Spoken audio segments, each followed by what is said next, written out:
Ladies and gentlemen, welcome to this very special episode of the Newshour. This morning, the judiciary, the third pillar of the democracy, the guardian of rights, and the conscience keeper of the nation, is facing a turmoil. Today, the Holy Temple of Justice has been singed by the blazing inferno of cash, cover-up, and contradictions. The fire in the outhouse of a Delhi High Court judge, Justice Yashwant Varma, has raged across the judicial corridors and corridors of citizens of India. In fact, the only thing that can douse this flame of suspicion is greater accountability, scrutiny, and transparency. But are we ready for it? Over the course of the show, I will tell you about the cash, the possible cover-up, and finally the contradictions that still remain. Let's begin with the piles of cash. On the Newshour on Friday night, I told you how it's not piles but sacks of cash that were found, half burned, some of them. Times Now was the only channel which told you that the cash amount, as per sources, was projected to be anywhere in the region of 50 crore rupees, stored in sacks. Today, that newsbreak has been completely vindicated. Now, testimonies, documentation, and 3 photographs and a video of the unaccounted currency are available just through the report of the Delhi High Court Chief Justice. Watch on your screen 3 pictures of the alleged cash burning up in flames. They appear to be stuffed in sacks, as I had reported on Friday on the Newshour itself. One of the pictures shows a firefighter standing next to a pile of half-burnt currency. Let's show you the video where you can hear firefighters exclaiming, "Dekho, Mahatma Gandhi jal rahe hain." Watch for yourself.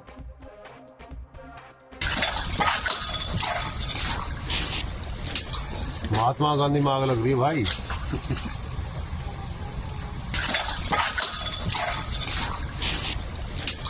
Mahatma Gandhi में आग लग रही है भाई।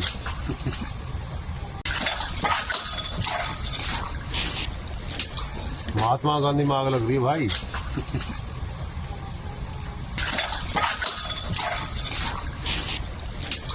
महात्मा गांधी में आग लग रही है भाई। Mahatma Gandhi mein aag lag rahi hai bhai. These are the words of the fireman. The Chief Justice's report has stated that only the people in the bungalow had access to this outhouse room. Justice Upadhyaya, Chief Justice of Delhi High Court, was informed by the police commissioner around 4:50 p.m. on 15th of March. After the fire was brought under control, 4 to 5 half-burnt sacks were found containing remnants of Indian currency. This is quote-unquote the report. His conclusion was that the entire matter warrants a deeper probe.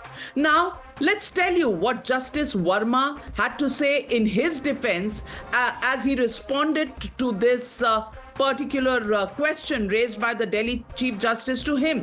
He claimed that the cash did not belong to him or his family, that the storeroom was not locked and was commonly accessible by people in the house, even CPWD staff, that neither his family nor staff was shown any cash, and that he was a victim of a conspiracy to malign him. Controversy was cash found or not? That's the question we are asking. If cash was found, here's another contradiction. The Delhi Fire Services Chief, Atul Garg, first claimed that there was no reports of any cash that was found. He then turned around and said, never said that. And then he was again quoted as a clarification that he hadn't spoken to anybody. The fireman there standing was watching Mahatma Gandhi jal rahe hain. How can the fire chief actually say no cash was seen by anybody? Incidentally, the fireman standing next to the burning cash, his visuals are visible. His voice can be heard discussing कि Mahatma Gandhi jal rahe hain bhai. And this has been released by the Supreme Court. As you just heard, the third contradiction that comes over the transfer of Justice Varma back to the Allahabad High Court. The Allahabad High Court Bar Council claims that the collegium repatriated Varma to Allahabad High Court, but the Supreme Court press statement had de-linked the transfer and the alleged recovery of cash, saying transfer is independent and separate from the inquiry that's going on. This was on Friday, the 21st. After the report comes out, the Chief Justice of Delhi is reported to have stated, I received communication from the Chief Justice of India intimating proposal on repatriation and agreed with the same. Why is there this contradiction as well? Well, we still don't know. Several questions. Who stored the cash in the premises of the High Court Judge Yashwant Varma? Where did it come from? And who removed the burnt cash on 15th morning after it had been videographed?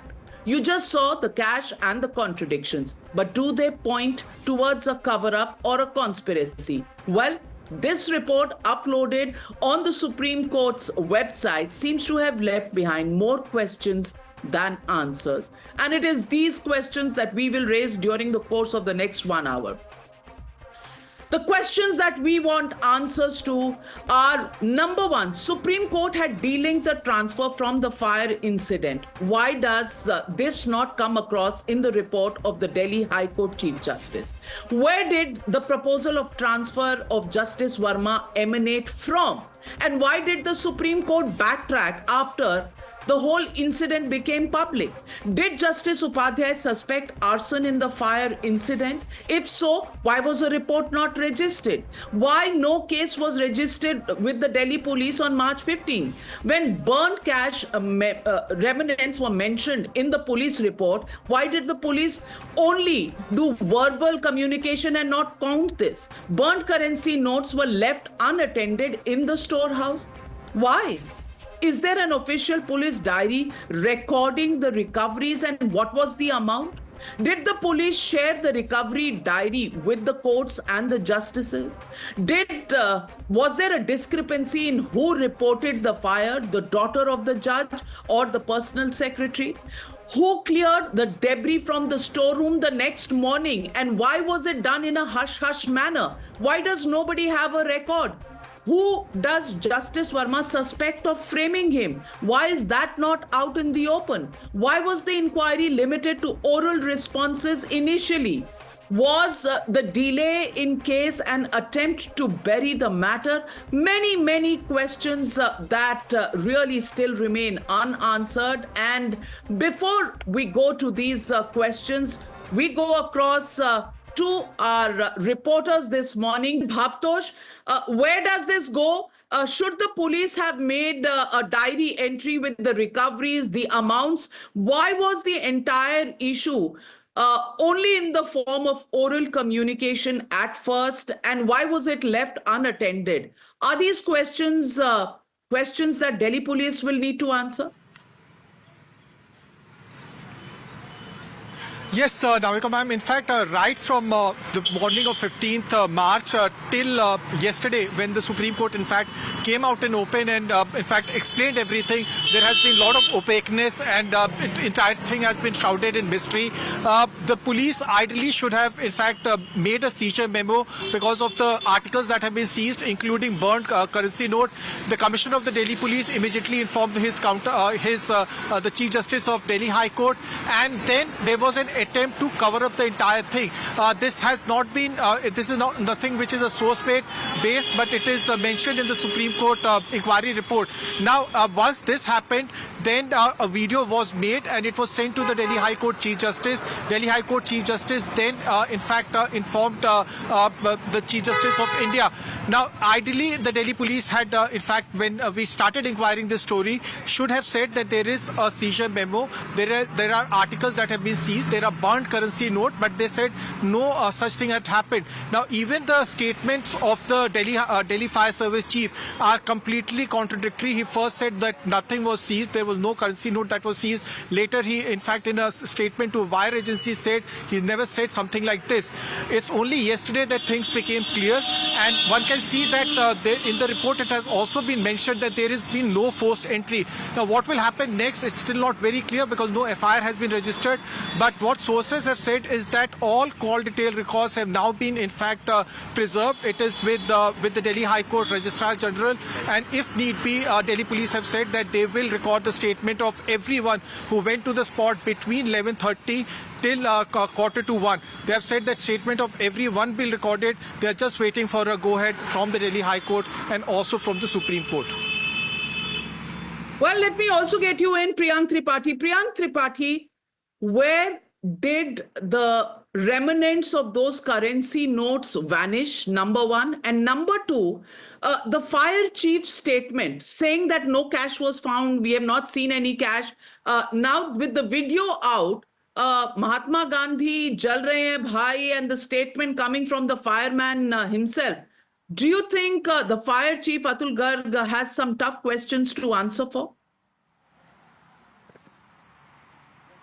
Yes, certainly, Navika. The manner in which he has been blatantly lying time and again on Times Now TV, it's quite clear that he was trying to hide the fact. Obviously, the Delhi Police Commissioner was the one who had informed the office of the Chief Justice of Delhi High Court. And later to that, he had also shared a WhatsApp video which was recorded by the Delhi Police personals. And what Fire Chief had also stated that when their firemen reached to the location, it was Delhi Police which was already present on the spot. But let me once again go back to this inquiry report, the letter which has been submitted before the CGI. Our viewers will be, very much shocked that how a sitting judge at the Delhi High Court has been trying to conceal the fact. Let's go by this line, ma'am, where when Justice Upadhyaya asked Justice Varma responded by saying that the room where the fire broke out only had usable household articles like some furniture, mattresses and etc. And it report also mentioned that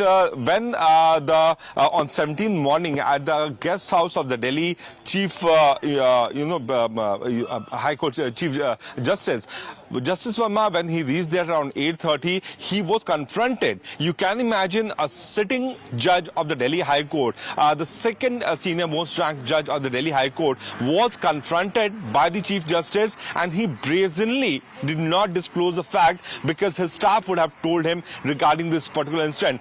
When the registrar, the private secretary of the Delhi Chief Justice of the High Court, reached to this location where we are standing, this is 30 Tughlaq Crescent Road, he could see that the burn remains of this particle was removed. Everything was clean. This has also been mentioned. So why this kind of act was done by Justice Varma is certainly not understandable for people like us. What we can certainly sense that when the team of the Delhi High Court reached here at the location, everything was clean. No remains was found. The Delhi police team could not, do the proper seizure memo. That's why instead of providing the material evidence, the Delhi Police Commissioner could only provide the videographic evidence. We are yet to know that so whether videographic evidence, photographs, a contradictory statement by the Delhi Fire Chief, all raising questions and the many contradictions between the report of the Delhi Chief Justice and the way this matter has developed raise so many questions, and we are taking those questions one by one on the Newshour and on our screens at the moment. To answer some of these questions, joining me this morning, Nalin Kohli, a senior advocate and spokesperson of the BJP, joining me on the show. Aman Lekhi, former additional solicitor general and senior advocate in the Supreme Court, joining me this morning. Abhimanyu Bhandari, senior advocate in the Supreme Court, and Hitesh Jain, senior lawyer, also on the show with us. Let me first ask you, Nalin Kohli, the manner in which this entire incident has unfolded raises several questions, and as a journalist, I'm duty bound to raise these questions on the show today. Number one, the question is that these notes were found or embers as the videos and the photographs claim, yet Justice Yashwant Varma says he had no clue how it went there. The Chief Justice of the Delhi High Court says nobody else had access other than the family to this particular room. Does not match the statement that comes from Justice Yashwant Varma. But before all of this, if there were these currency notes, where is the entry? How much was this currency? If it was stored in sacks, shouldn't this be a criminal investigation rather than oral depositions, oral questions that are being raised? And on the 15th of March, The knowledge of this was with the Chief Justice of the Delhi High Court as well as the Supreme Court. And it is the first time that the collegium met on the 20th of March. What happened in these 5 days? Were we hoping for gods to step in and hush up the entire matter? So, Navika, first of all, good morning. I'm speaking with you in my capacity as a senior advocate of the Supreme Court, not in a political capacity. Your questions are valid. And at the beginning of the show, your introduction was very impressive. You really, I think, summed up the entire issue very well in a few sentences. I have a few quick comments to make, which will probably give clarity on some of the aspects you are raising. Of course, this is very, very serious. It's very disturbing. And the truth has to come out. There's no question about it. And your questions are logical, because this is a secure area. This is the house of a judge, which has security. The people who live there are identified. There's no free movement of people who can do anything there. The outhouse is within that perimeters, even if it's not where the judge himself lives. Now, the fire department videos clearly show large sums of money, whatever be the number, of burnt cash, and some of it not so burnt. And then, of course, are the controversies in terms of the different statements coming from the fire department. That's part one. Part two is, how does this system work per se? Where there is a sort of a protection on judges, and therefore there is a system in place by the Supreme Court in looking at any question of any questionable conduct by a judge or any incident like this, which is quite unprecedented. Now, that system basically calls for the sitting Chief Justice, which is what Justice Upadhyaya in Delhi High Court has done, given an inquiry report, or at least pointed out that he's not got cogent answers, and it calls for a deeper probe. Under that system, the collegium, which would be Chief Justice Khanna, Justice Gavai, Justice Suryakant, Justice Oak, and Justice Vikramnath, have now ordered what is the inquiry system in place, which is now 2 Chief Justices of the High Courts, which is Punjab and Haryana High Court Justice Sheelam Nagu, and Himachal Pradesh High Court Justice Sandhavalia, along with a judge of the Karnataka High Court, Justice Anu Sivaraman. So they are all going to now go deeper into it. So that protection is there on the judges. Why? Because judges are treated in a sort of a secure manner, assumed to be discharging judicial work that is in the interests of justice, and therefore cannot be treated in the same manner as XYZ individual citizens like you and me, on whom a criminal investigation can take off immediately. Because what is envisaged under the Constitution is finally the removal process in the eyes of law? I want to raise that question, and Nalin Kohli, tell me if I'm wrong as a layperson. I'm not a lawyer. I don't understand legalese. But are we not same and equal in the eyes of law? So I think the investigation for corruption eventually has to be equal. So while the process is being followed, which is as per the constitutional scheme or as it has been put in, this one is of course put in by the Supreme Court, at the end of it, there will be a private citizen. Because if there is a resignation or a removal, there cannot be protection for an act that is criminal. As simple as that. Because after all, let me put it in a different way. If someone commits a murder also under protection, in that case also eventually you can't say you'll go scot-free because of the privileges that came with that office, but you are going to now say that I will enjoy it after I've demitted office, or after I've been removed from office, or after I've resigned from office, the 3 circumstances. Okay. So I don't think the answers will be... So let me get in Aman Lekhi. Aman Lekhi, in such a situation, I first want to ask you, 5 days of no action between 15th of March and 20th of March. Can that be explained? Number one. Number two, the contradictions on the transfer of the said judge, which was first denied, then now confirmed. As a layperson, what do we make out of this? Well, Navika, there are plenty of incongruities over here, but I'll give a staggered response. First, as far as the judge is concerned, I personally think we have his explanation for whatever it is worth, and he has disowned any link with the money. This explanation is going to be probed by a committee of 3 judges. So as far as the culpability of the judge is concerned, our capacity to speculate is in some way constrained by the process which is already in place, and I think should be given play for the purposes of actually unearthing what has actually happened, because it's very serious, and are speaking anything on the issue while the matter is under probe would, in my opinion, be slightly premature. That said, there are certain things which have a very important bearing on this issue. You raised some few very pertinent questions. There is a fire. Fire is in a property, and when there's a fire, it amounts to mischief.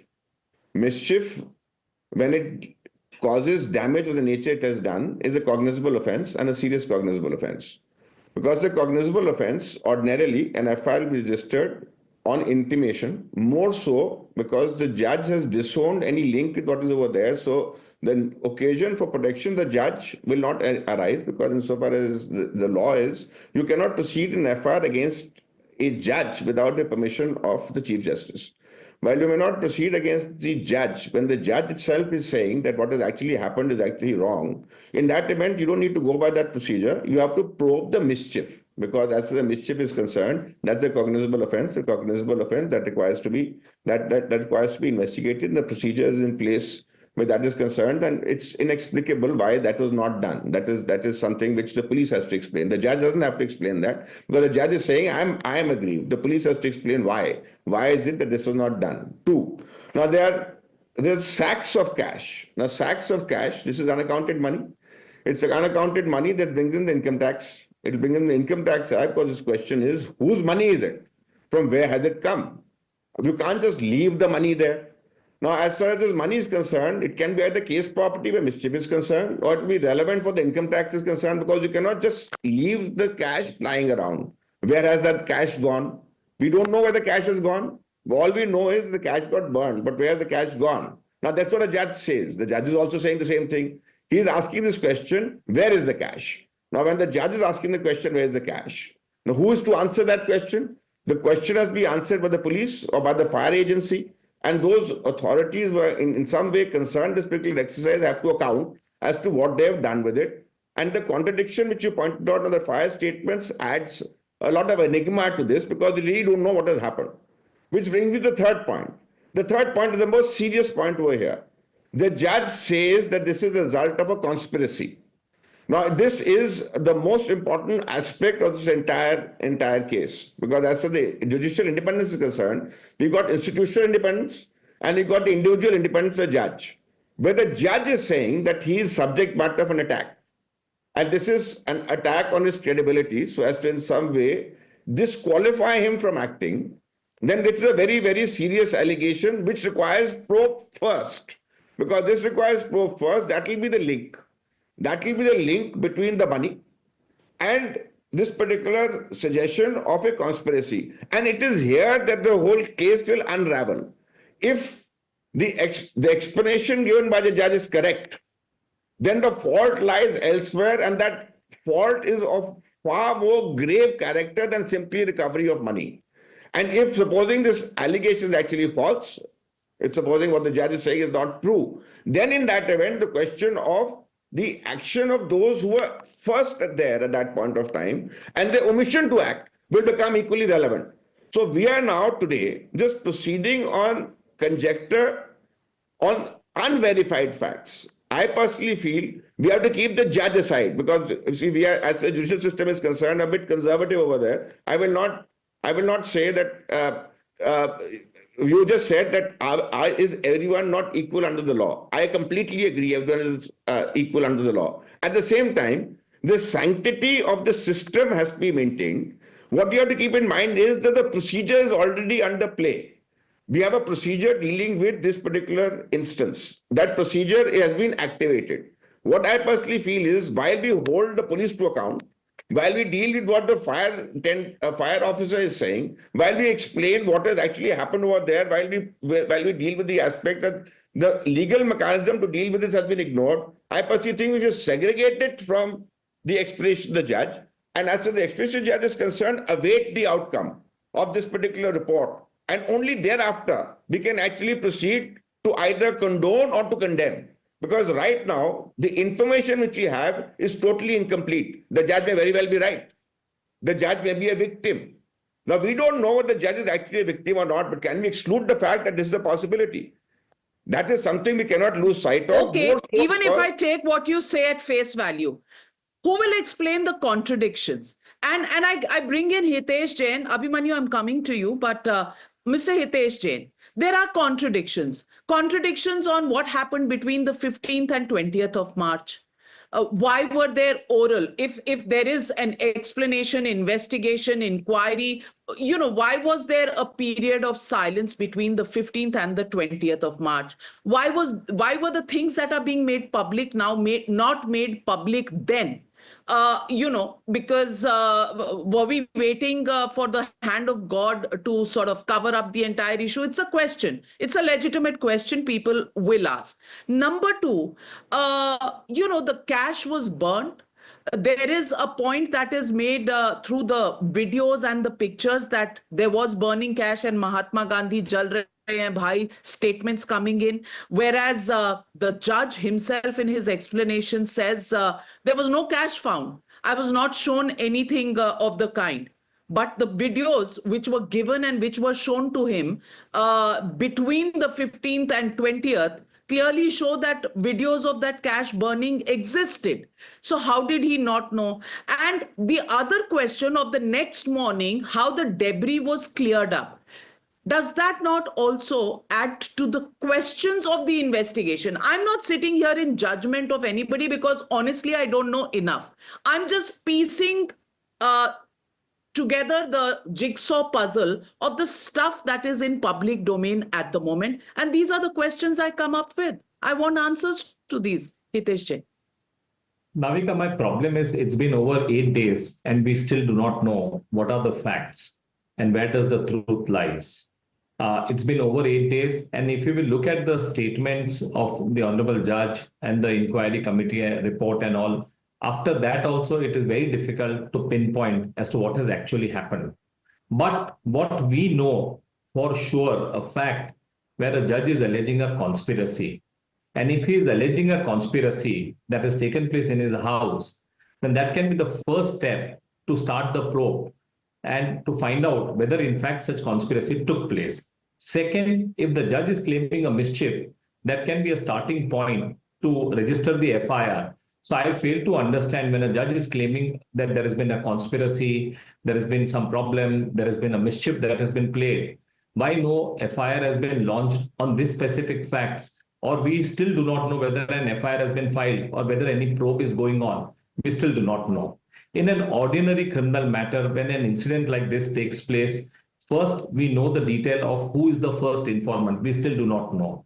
Second, there is a detailed Panchanama that is drawn out. We still do not know whether a Panchanama was drawn out. We still do not know who are the witnesses to the Panchanama or any details pertaining to the Panchanama, because the Panchanama, the spot Panchanama would have given a clear answer about whether there was a burnt cash that was found or that was not found.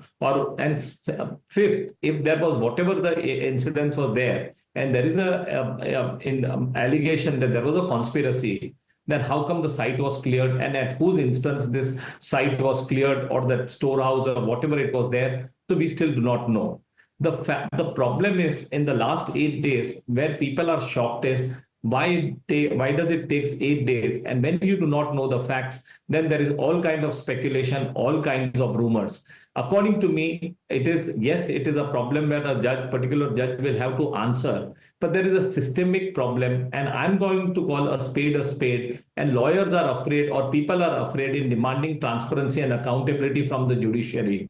It is very important that it is high time we address the issue of transparency. We demand transparency and accountability, and we should start, merely because they are judges, they should get a separate status. Merely because they are judges, there should be a separate way of looking at it. I mean, on the basis of all these facts, had it been any ordinary mortal, you and me know what could have happened and how the investigating agencies would have swooped in. So I have a larger problem. I also have a problem where the judges themselves are not speaking and demanding the transparency and accountability. So there are larger issues which can be discussed, but on the facts, as I mentioned, we still do not know what has happened. Very well said. The larger issue is of transparency, I agree, but we will reach that larger issue at a later stage because right now we are still grappling with the preliminary issues. And Abhimanyu Bhandari, I want to ask you, the 2 points that stick out the most in my mind at the moment when I look at this case. Number one, that many people had access to this storeroom, and that's stated by the honorable judge, which is objected to, or rather contradicted by the Delhi Chief Justice's report, which says the room was locked and it doesn't look like anybody other than the family had access to it. First, there is a discrepancy there, and second, the next day the cleanup. So ना पता चल रहा है कि who put the money there, ना पता चल रहा है किसने सफाई कर दी. Are these not two very, very, basic questions that remain unanswered? Navika, absolutely. There are quite a lot of questions that the report of the Honorable the Chief Justice, the representation made by the sitting judge throws up. And these are questions which the probe committee will have to go into in detail and come out with a report. The probe committee is there to actually look at these reports, to look at all the material that is available, take the assistance of whichever investigating authority they wish to do, and to come and unravel what the real situation and the real picture is. Now, there are a lot of questions that all this material throws up. Where did the cash come from? Was there cash? Is this video recording of that storeroom where the fire took place? How much cash was it? The judge was on holiday. He, from his statement, looks like that he was on a holy holiday somewhere else outside the city of Delhi. And that cash was recovered in an outhouse in a bungalow, which was notwithstanding, it was inside his residential premises, but it was an outhouse. It was not his own living quarters. And that was cash just lying loosely around there for anybody to come and have a holy. And this fire suddenly takes place on a day when the judge himself is not there in the premises. Who called the fire engine brigade? So these are questions which one will have to look into. There are competing questions, and one has to really, I think the committee will have to go through with a tooth comb and will have to unravel as to what really happened on that date. There are a lot of unanswered questions, and it would be extremely unfair. While of course it all shocks our senses, when we see this video, all of us are stakeholders in the judicial system and it really hurts us. But we have to be very careful before coming to any conclusion, because a fair inquiry is what is demanded. Now, please see that the Honorable the Chief Justice of India has acted quickly, has actually, I'm seeing this is the first case, and correct me, there are, Mr. Lekhi is here, there are other senior lawyers here. Please correct me. First time I'm seeing a case where the Supreme Court has acted actually quite swiftly and has published everything on the website, Navika. And that we must acknowledge. Even the video, I think, that you're showing on Times Now is something that you've accessed from the Supreme Court website. And therefore, that also shows that we've now moved on to a system of transparency. Nothing can be hidden. Please note that 5 years back, I would not have ever expected all this material on the website of the Supreme Court. Today, we have the report of the Chief Justice on the Supreme Court, or the Chief Justice of Delhi High Court's report on the website. We have the representation made by the judge, because the judge, of course, can't speak to the press. So he can only, his representation as to what is his version. Plus, the video itself, which created this entire furor and everything came in the picture. That video, wherever that video has come from or not come from, but still, that video has already been put out so that public can see what the video is. Media can chew over it what the video is. Now, of course, the inquiry committee will have to follow the process of law and fairness and come to the conclusion as to what is the value of this video, what was there. Was the judge, as the judge claims to be a part of some bigger conspiracy, was he a part of any bigger conspiracy, or is he trying to hide something? These are issues, of course, which the committee will go into. And please note, a very independent committee of very senior two sitting High Court Chief Justices has been formed, and a judge from Karnataka High Court. Judges from various parts of the country are part of this committee. So I think that the judge will have to, of course, give his explanation. The committee will have to answer all these questions that you've raised out in your program today. Did CPWD people have access to this? Who all came to that site? I'm sure there is security in the house. Are you saying you don't believe the version of the Delhi High Court Chief Justice, who says in his report submitted to the Chief Justice that it seems nobody else had access to that room? So are we going to now question that version which is in the report? I believe with the version that the Honorable the Chief Justice of Delhi High Court has pictured in his report, that it was within his residential premises, and only people who could have had access to that site would be those who would be allowed by the security parameters to come in there. Please note that and therefore the Chief Justice has demanded for a wider probe. And therefore, this probe is very important to see that, there are arguments to and fro, and this is the reason that a wider probe is required, and one can't jump into a conclusion either ways, either to exonerate the judge or Fair to hold. point. Nobody is wanting to jump Navika. to conclusions. Nobody is wanting to jump to conclusions because obviously we can't be judges in a case that involve judges and we're not even lawyers. So nobody is wanting to judge the entire matter. But let me go around the panel and ask Nalin Kohli first. Nalin Kohli, the fact that the honorable judge says there was no cash, he was not told about any cash, and that there was no cash. The video shows otherwise, and then the cash or whatever the burnt embers were there were cleaned the next morning. Doesn't this raise questions? Neither did anybody know how it came in, but it was cleaned up the next morning, and that also nobody knows how it happened. Can this happen in your own residential premises? Isn't that a fair question to ask? And number two, while the judge and his wife, according to the statement that has been submitted, both were out of town, but there were other family members in the house. There is the mention of a daughter by the judge, honorable judge himself, that she was in the house, because there are mentions of 2 phone calls, one I think by the daughter, one by the private secretary. Does this not also become one of the very curious parts of this mystery? No, absolutely, Navika, the questions are all valid. And these are the answers that, to put it frankly, we are waiting for. As Aman Bhai said, this process is under play. I mean, I think in fairness, within a week, you have from the incident to the Supreme Court uploading the video, whatever could be done has happened in a short time. Now, the nature of the judicial system is to have the complete picture and then speak. They will not speak in the middle per se.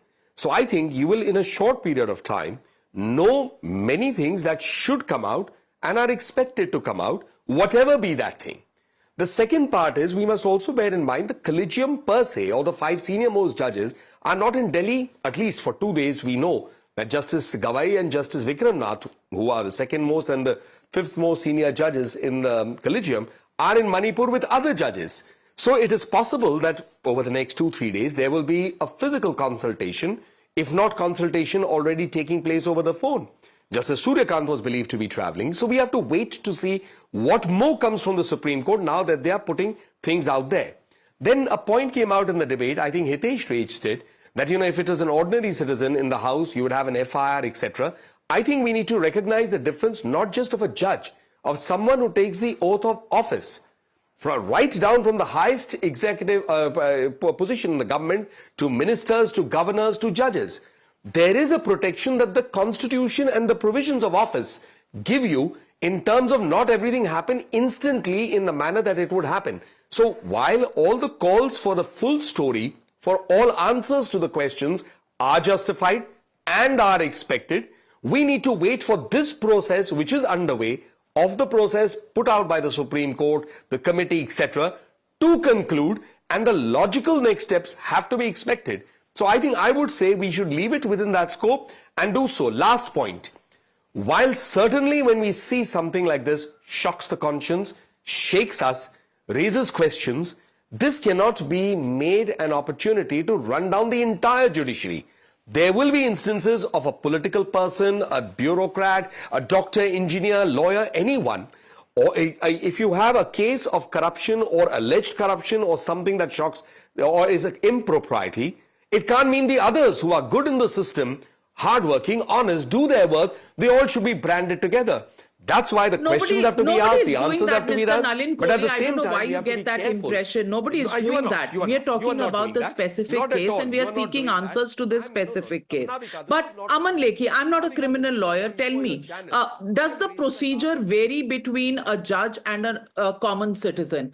The Panchnama and the seizure notes, etc., that Hitesh Jain spoke about.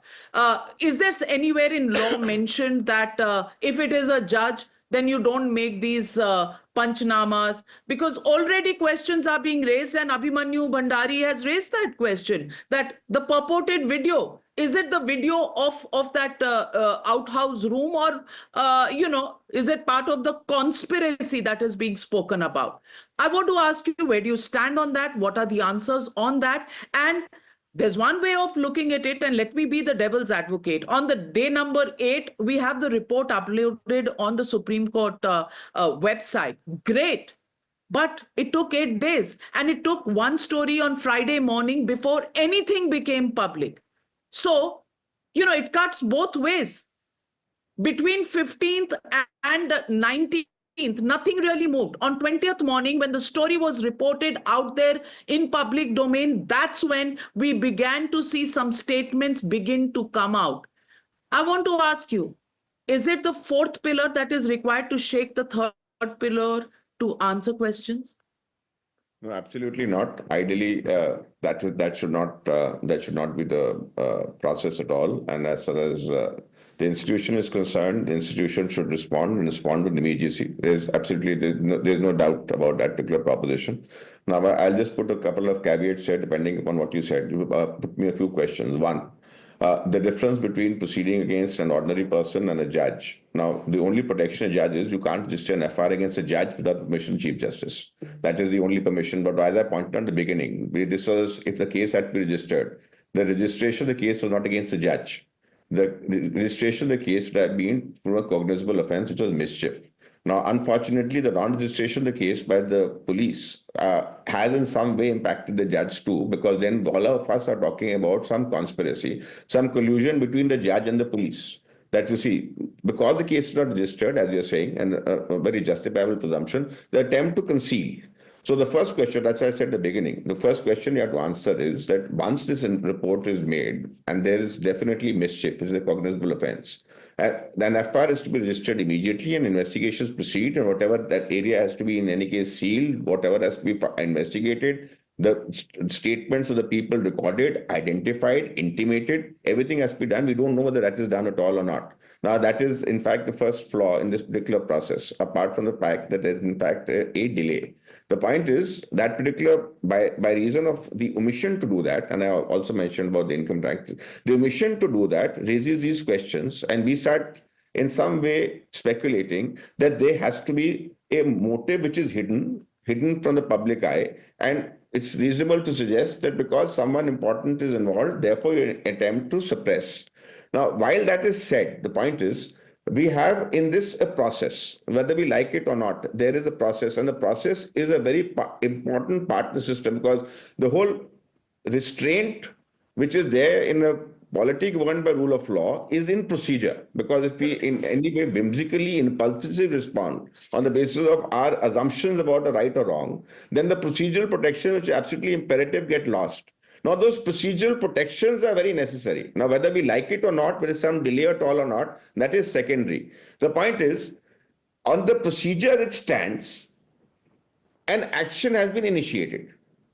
Now, the action has been initiated, and the probe, if the questions are seen, the probe is comprehensive. The probe is not, if we have not dealt with this particular issue, but as to the questions that be answered, and the issue which the committee has to see, covers all aspects which we are discussing today. It covers all aspects we are discussing today. That means there is no hesitation to probe. Because there is no hesitation to probe, which will give you, that is the press, the responsibility to then hold those conducting the probe to account, that see the probe was wide-ranging, why is the report deficient? So as far as the probe is concerned, the probe is not holding back. So that is the procedural protection which is in place for the purpose of dealing with a wrong which no one is disputing. The judge is not saying that there's no wrong. Everyone says there's a wrong. Question is finding out the culprit. Now, if the issue is the judge the culprit or has the judge been made the culprit? Because of the problems which have happened over there, these issues have come up. And what Hitesh very correctly pointed out, that's what I said in the beginning also. If the allegations of conspiracy and the offenses of mischief, this got nothing to do with the judge or protection of the judge. In fact, to protect the judge, you have to investigate. Because it is through that investigation that this will be unraveled. Why? Why is this not done? Because this will help the judge concerned to vindicate the name. And when we're dealing with this particular thing, the last point I want to make is, yes, all of us are very charged up. An ordinary person in this situation would have been in custody. No question about that. We won't be discussing over here. The police have picked him up and in income tax would have come. Perhaps the ED, etc. would have been following suit and FR would have been followed by an ECIR and everything would have taken place. However, whether we like it or not, the judicial system has for cause given limited, and I say limited protection. That limited protection is only for the incipient stage. It is not an absolute protection.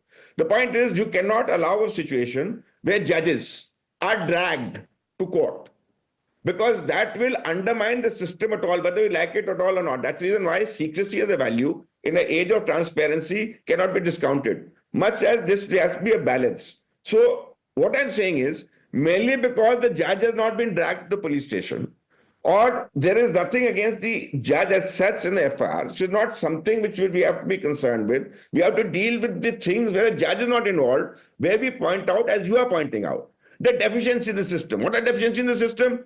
No FIR, where the mischief is concerned, delay, where this aspect is concerned. Yes, you are entitled to put these questions in the public forum. And there's an obligation to respond. But while dealing with this, let's not confuse the issue and say that because of this, we will assume that what has actually happened, the wrong is at the judge's feet. That is something which you have to stay away from. Let the jury be out on that. We have to wait. Yes, very serious. So then my next question is, can the judge be the jury in its own case? Hitesh Ji. Well, Navika, two things. As far as the judge is concerned, I don't think he is being a jury in his own case. There is an inquiry committee that has been set up, so one should not speculate. I agree with the view. Second, I'm not asking about an FIR alleging something against the wrongdoing of a judge. But what we were discussing, and the point which I made was that, I will explain to you in a simple thing. Suppose a theft takes place in any house of a judge, or any offense takes place. What is the proper course of action? Obviously, there is an FIR that will be done. Obviously, investigation that will be done. Obviously, there will be investigating officer who will land at the site. They will do whatever they have to do as a part of the investigation. So as far as those procedures are concerned, I don't think there are exceptions in law for the judge and for the normal individual. As far as his conduct as a judge, that is a subject matter of inquiry. We should not speculate. But I am on the larger issue when the judge himself has alleged in his own statement there is a mischief, there is a conspiracy, that when he himself has stated in his own statement of 22nd March, which is in public domain, that in the first instance his PS or PPS did not find any cash.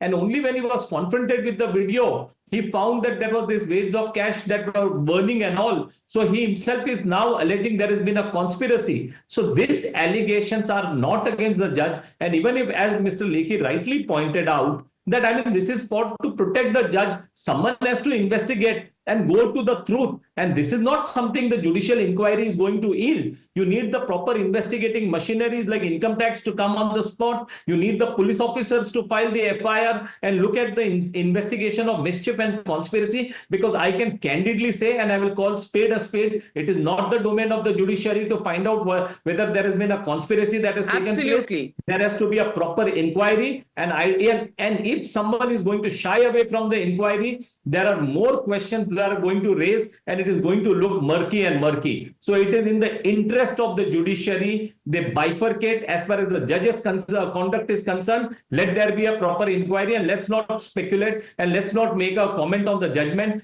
But when the judge himself has claimed there is an attempt to malign or there has been a conspiracy. This requires an investigation by the normal agencies, and I don't think anyone can defend or demand Absolutely. any. For example, the procedure. report says that the call detailed records have to be seen. There has to be forensic analysis of all of these. So, Abhimanyu Yes, I mean, Bhandari, if when someone has all of placed the these cash, who is going to investigations have to be investigate? done, Judicial a committee of judges cannot be the investigators of such information. And it is the job of specialized investigative agencies to do that part of it. And of course, the conduct of the judge, the questions there is can be part of the inquiry. But there is still the question of the transfer flip-flop. Was there a transfer? If there was no transfer, why did the Allahabad High Court bar raise an objection that we are not a dustbin? And then the explanation of the Supreme Court, which came in that these are two separate and independent matters. And then the Delhi High Court Chief Justice's report, which says, your good self told me that he should be repatriated, and I agreed with this. What's going on? Isn't there too much opaqueness in this entire system? Before I comment on the transfer flip-flop, the first question that you raised was a very valid question. That what is this committee going to do? Because the investigating powers and the investigation forensic tools are with investigating authorities.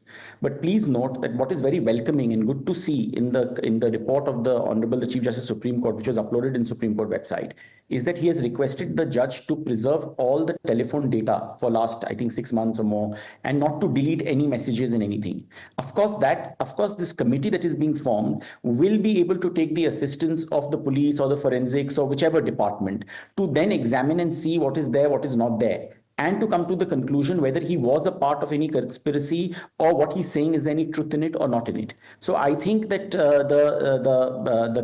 directions issued by the Supreme Court are in a very comprehensive manner to preserve whatever is left so that material. Let me interrupt you there. In which case the investigations, as I understand, the agencies will only give what they are asked for. That's not an all-encompassing investigation, is it, Aman Lekhi? Correct me if I'm wrong. No, Navika, please understand. You see, there are two aspects to it. I've been saying it consistently. One is the inquiry aspect, that is where the judge to see the linkage. And this is a very peculiar case because it's not a case of bribery directly to a judge misusing his position on which evidence that you are spending money as Chief Justice as the other president's son. This is a unique kind of a case. It's got a duality to it. It's got a duality to it in the sense that it is not in the immediate premises but outside accessible to all, where the person is disowning what is over there and is independently an offense, which I'm pointing out, independently an offense. Because independently an offense, that will have a course of action distinct from the judge's Well said, inquiry. Aman Lekhi. Just hold your thoughts because we have the video now of the debris of the burnt stuff that my reporter Priyank Tripathi has accessed. This video answers some more questions. Priyank Tripathi, what is this video showing? Is this in the premises of the judge? Is there any forensic analysis that is being done? The video that we are now seeing on the screen? Navika, the worrying fact is that we cannot find any kind of traces of the burn cash which was seen in the video. Let me show you once again. This is the location where we can clearly see that the burn stack. Just give us a few moments, Navika, so that we can adjust the camera. So from this location, we were able to see that the burn portion of the debris of this burn material is certainly lying here. This is what we have also shown in the visuals. But from the bare eye, I could clearly see that there was no certainly a portion of the burn cash which was spoken and which video which we just showed you to our viewers since the morning, which we have been showing. So the fact of the matter is that the debris are lying here. What Justice Varma has told it to the Chief Justice of the Delhi High Court, that they were only furniture, and that is what is left here. What we are talking about, the information which you broke, that the cash was approximately around 50 crore. So where is the burn ashes of the cash? It's certainly something which can be established in the video. If we have the video on the screen, certainly we can establish it. Otherwise, from camera, it's difficult to show it to our viewers that what is exactly Sacks of cash mentioned in the report, sacks of cash, what we reported, but this debris clearly shows something else. Where did the embers of that really vanish, the currency notes? Questions unanswered, many questions that still searching for answers. Have we lost a crucial time? Will we get answers to all the questions that come out? But as they say, well, justice, hopefully, the wheels of motion of justice have begun. How soon will we have answers to all of these questions? We'll wait and watch. But for now, thank you, Priyank, and thank you to all my panelists, Aman Lekhi, Nalin Kohli, Abhimanyu Bhandari, and Hitesh Jain. Thank you very much for joining me on this special edition of the Newshour tonight.